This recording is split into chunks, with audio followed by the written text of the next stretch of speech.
समस्याओं का समाधान का हल पाओगे यदि विज्ञान के ताकत को समझ पाओगे।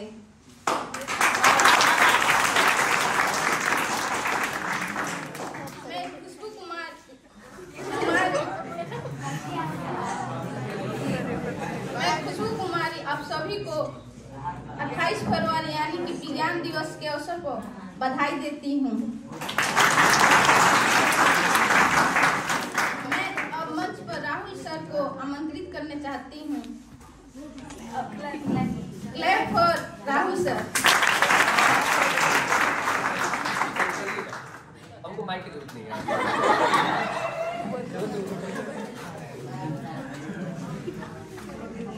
जैसा कि सभी छात्र छात्राओं को मालूम है कि आज वर्ष का एक बहुत महत्वपूर्ण और खास दिन है। ये तुमको जो दिवस है 28 फरवरी राष्ट्रीय विज्ञान दिवस के रूप में हम लोग मनाते हैं।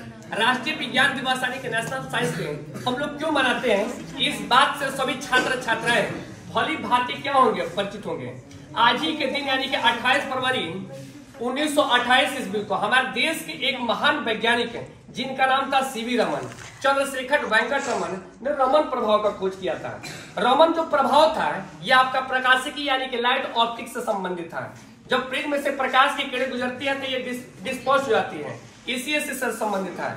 इनको रमन इफेक्ट के लिए 1930 में पूरे विश्व का सबसे बड़ा पुरस्कार नोबेल पुरस्कार फिजिक्स के रूप में सम्मानित किया गया।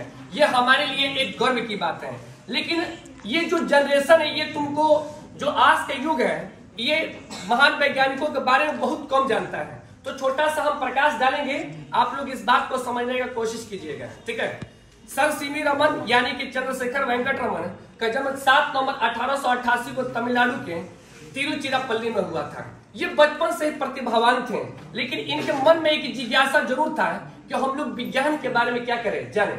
विज्ञान जब पढ़ते थे तो विज्ञान पढ़ते ही रह जाते थे और शिक्षकों से हमेशा सवाल पूछते रहते थे कि सर ये बताइए, ठीक है। इसके बाद इन्होंने अपनी पढ़ाई पूरी करने के बाद इन्होंने शोध कार्य यानी कि रिसर्च के फील्ड में तुमको गए, जो कि आज के युवा बहुत कम करना चाहते हैं। शोध बहुत बड़ा चीज होता है, उसमें समय देना पड़ता है।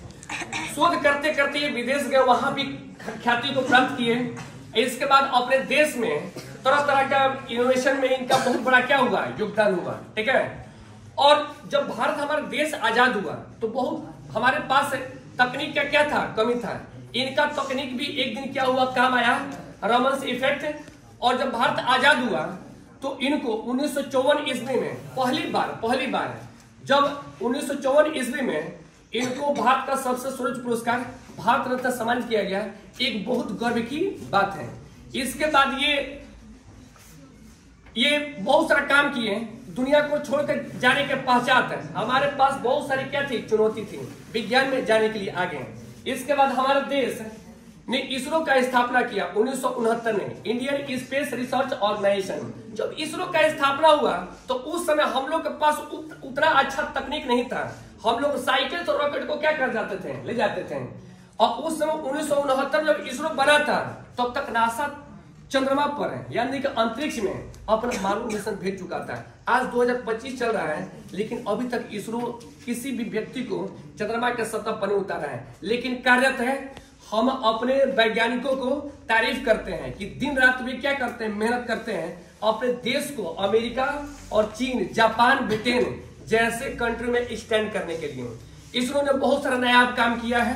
चंद्रयान पहला, चंद्रयान दूसरा और चंद्रयान 3 यानी कि चंद्रयान 3 को चंद्रमा के दक्षिणी ध्रुव पर उतार करके हमारे देश का नाम रोशन किया है। और पहला कंट्री भारत बन गया जो तुमको चंद्रमा के सतह पर क्या किया है, उतरा है, ठीक है।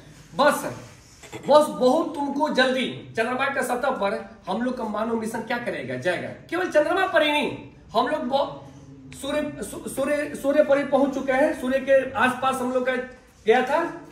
इसका मंगलयान भी पहुंच चुका है हम लोग का चीजें। अगर बताइए, अगर विज्ञान नहीं होता तो हम लोग का देश इतना विकसित नहीं होता है। थोड़ा सा कल्पना करने की क्या है, कोशिश कीजिए कि हम लोग जब शुरुआत में आदि मानव थे उतना हम लोग को विकास नहीं था। हम लोग को ये भी नहीं मालूम था कि खाना कैसे बनता है। हम लोग को ये भी नहीं मालूम था एक स्थान दूसरे स्थान जाने के लिए किस यंत्र का प्रयोग करते हैं। लेकिन मनुष्य एक क्या है, सबसे ज्यादा बुद्धि वाला आदमी है।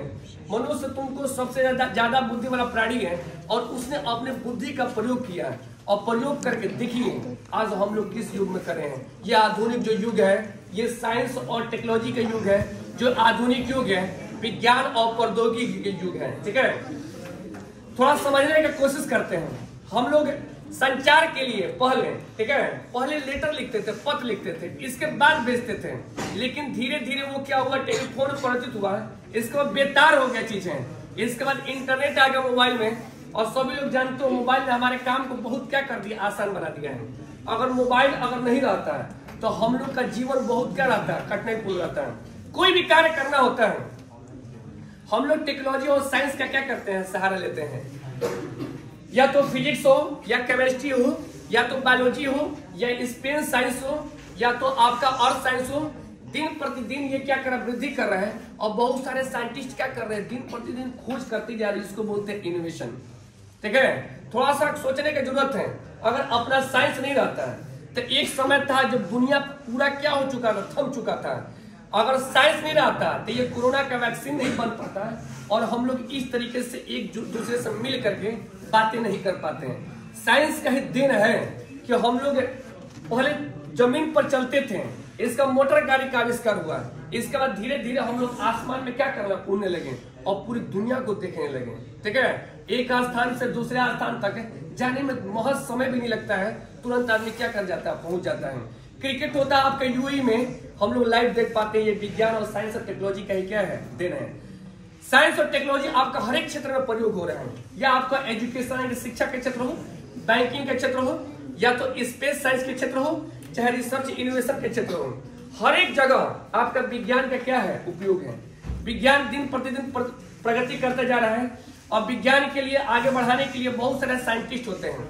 हम लोग बहुत सारे भारतीय साइंटिस्ट को जानते हैं, जैसे सीवी रमन उसमें से एक है, एपीजे अब्दुल कलाम हो गया, विक्रम अम्बलाई साराभाई हो गया, जगदीश चंद्र तुमको क्या हो गया, बसु हो गया, और सोमनाथ के सिवान, बहुत सारे क्या है साइंटिस्ट है। महिला साइंटिस्ट भी है, ऋतु करंदाल का आप लोग नाम सुने होंगे। ये तो भारतीय साइंटिस्ट हैं, लेकिन विश्व के बहुत सारे साइंटिस्ट आप फिजिक्स केमिस्ट्री मैथ में क्या करते होगे, पढ़ते होगे। और भारत के कल के साइंटिस्ट कौन है, आप लोग हैं। आप लोग भी पढ़िए, और फिजिक्स केमिस्ट्री और बायोलॉजी के साथ साथ कंप्यूटर साइंस स्पेस साइंस में अपना जो इन्वेशन है, जो अन्वेषण है, आप लोग क्या कीजिए, दिखाइए। ठीक है,